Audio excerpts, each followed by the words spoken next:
Welcome back as we turn our attention back to that KREM 2 weather impact alert. The alert's still out there, and you talked about the rain that is continuing to come for today and tomorrow, but not like it was over the weekend, right? Not like it was over the weekend. It is going to be a lot of rain. However, over the weekend, we picked up almost 3/4 of an inch of rain here in Spokane. You head down to the Palouse, it's even more. You head over into Idaho, it's even more. 3/4 of an inch of rain, and we melted at least 9 inches of snow on the ground. This go round, we're talking 1/4 of an inch of rain and no additional snow melt, meaning nothing is going to get worse than it was over the weekend. That's the extent of it. But we are still under those weather impact alerts for tonight. It is going to just be rain, snow melt possible up in the mountains, but our snow levels are actually starting to drop back down a little bit lower.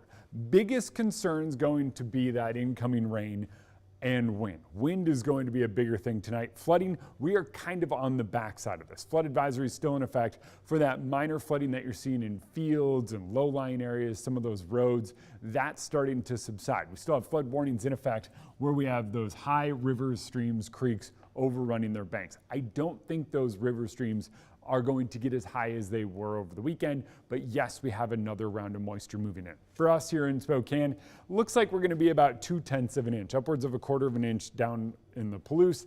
You're closer to 1/2 an inch in parts of North Idaho because you're just going to squeeze out more moisture as this band of showers or thunderstorms moves through. 4 to 8 p.m. and then we head into a windy Tuesday. It is going to be windy tonight and tomorrow. Strong wind gusts 4 to 8 p.m. Looks like really from Ritzville down across the Palouse, including Spokane and the Lewis and Clark Valley. We're already starting to see a little bit of activity in south central Washington, a couple of light showers moving in here for us in Spokane and eastern Washington. I think we get ours around 6 p.m., just on the tail end of the evening commute, but I do think you're driving through rain if you're leaving work at 5.